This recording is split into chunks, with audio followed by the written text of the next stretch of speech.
So Adam, once he has an idea, he's a very creative guy. He's very passionate about ideas.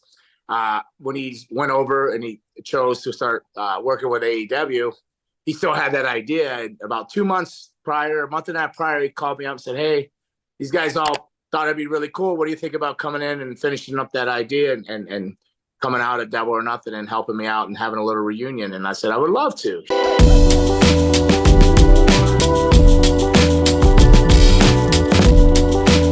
Hello, everyone. Welcome back to the After Chat right here on Wrestle Binge for Sportskeeda.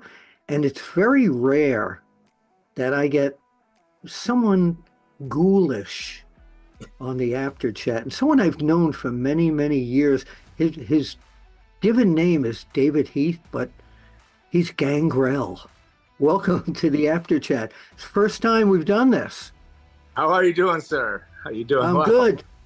If I'd known you were the ghouls and stuff, I would have worn some of my fangs. I'd have made sure I had my fangs in and stuff. I've been running up and I just jumped in the shower and got out. I would have gotten some more character for you. What is your favorite horror movie of all time? Oh, my favorite horror movie, Phantasm, maybe. Remember Phantasm? Yeah, of course. Vampire movies, would it be Near Dark or Queen of the Dam? Who created the Gangrel character for you? Who created it? I don't know. Gangrel, if you follow like the role playing and board games, Gangrel is like a clan or a surname, like Heath would be. So I wrestled as a vampire warrior in Puerto Rico. I debuted as a vampire. Well, I originally debuted as Lestat the vampire, but down in Puerto Rico, I realized they couldn't say Lestat, so they always said Lester the vampire.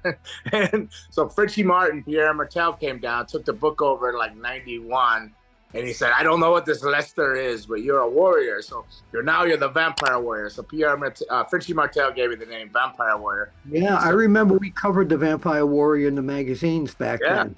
I was the 93 I always complained I never got my plaque. And you said, "Well, we sold." Wait a minute, go back. I didn't hear that. I'm sorry. I used to always complain to you I never got the 93 Rookie of the Year plaque. Yes, you should have. It was probably 2 fans short.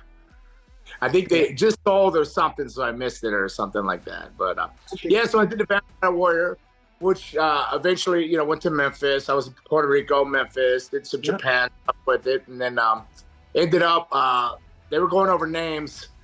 I gave them a bunch of research in WWF at the time, WWE, WWF. I gave them research on vampires and the underground and how people are into it. And Vince McMahon actually said, "Oh, I like the name Gangrel." Well, I don't know. Somebody didn't run it through legal, and they didn't realize that, Gangrel is like a clan, not a vampire. But they got hit with some heavy.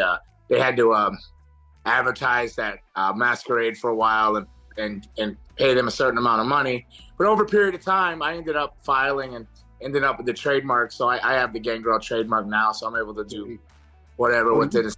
But you got the trademark. I was going to get it. All right.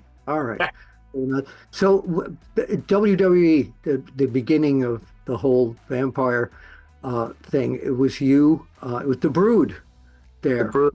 By myself, Edge, and Christian. Yeah. How did that come about? How did that whole piece come about?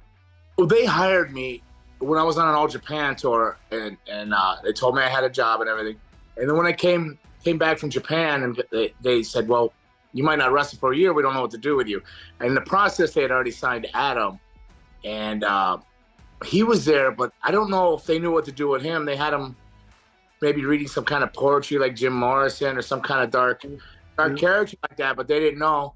And then I think Vince Russo, he's a big vampire fan. So I give a lot of credit to Vince Russo because he called me up and said, "Hey, can you still do the vampire stuff? Do you still have the fangs and this and this and that?" And I go, "Oh, of course I can make it happen." He called me up on a Friday, and he had me at TV on a Saturday, debuting on a Sunday Night Heat.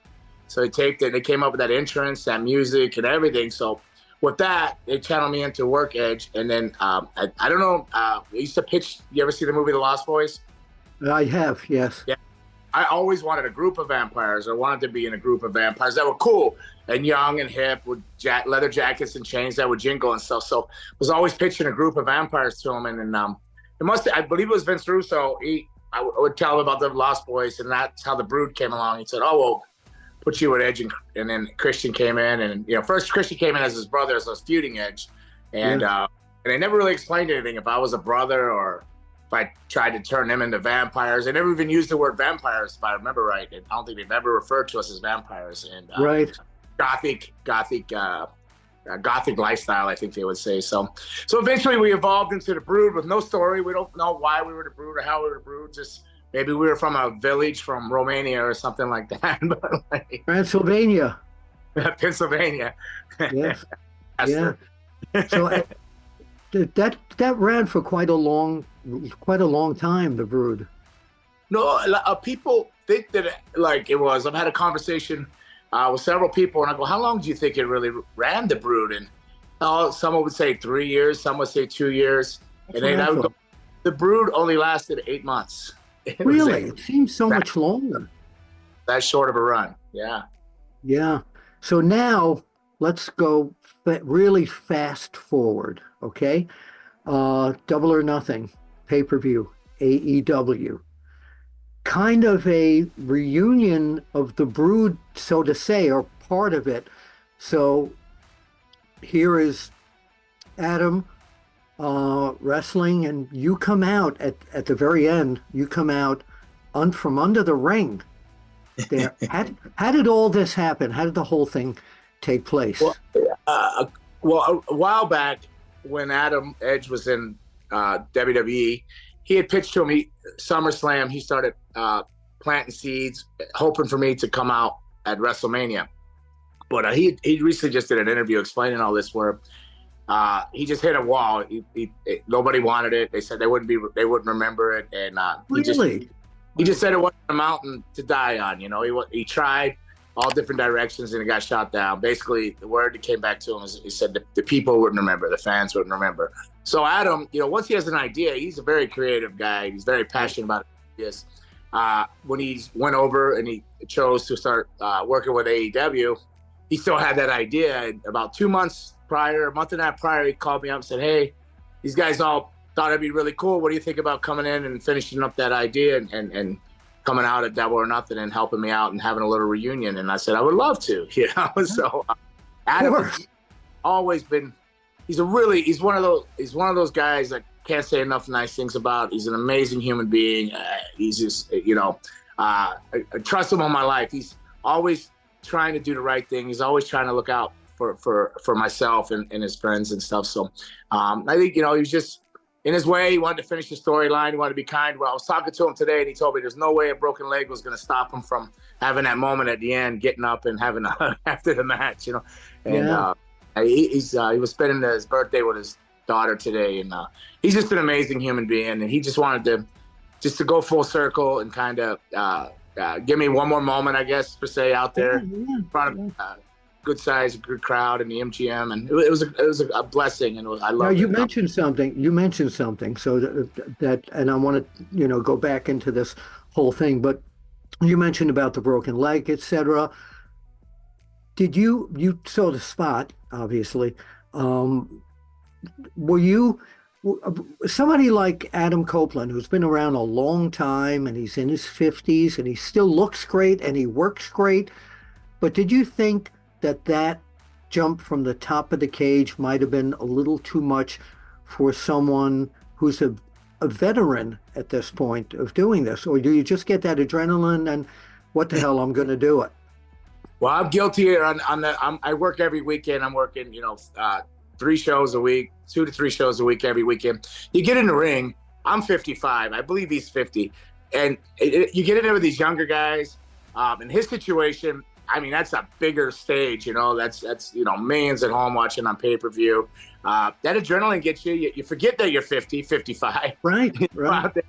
And I don't know what he was thinking when he got up to the top of that, but I know what I would have been thinking. Why the hell did I go to the top of this? Right. How do I get down?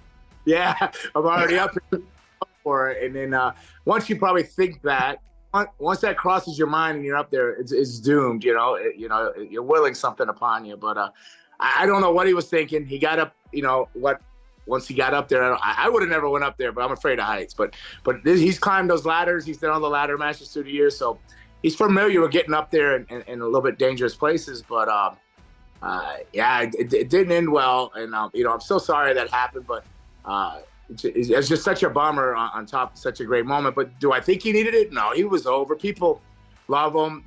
He can entertain. You know, I think it would have been good with just the top rope, but he probably forgot he was 50, went up there and was feeling it and went for it. You know, maybe halfway down said, what the hell was I doing? You know, I have no idea. I wasn't up there, nor do I even want to have to think about that thought myself, because I don't think I could handle it. Did you talk to him afterwards? Yeah, I checked on him, and, you know, I thought what I was hoping it was just an ankle sprain or something like that. And then I got on a red eye when I landed. I texted him again, and he was said he went to the hospital, and it was a fractured tibia or something, and he was going to need surgery or something. So he's home now, and it's such a sad thing to happen to such a great guy, you know. And so hopefully, I don't know the recovery time on it. Hopefully it's a speedy recovery, because like I said, he's an amazing individual, and he deserves all good. None of this.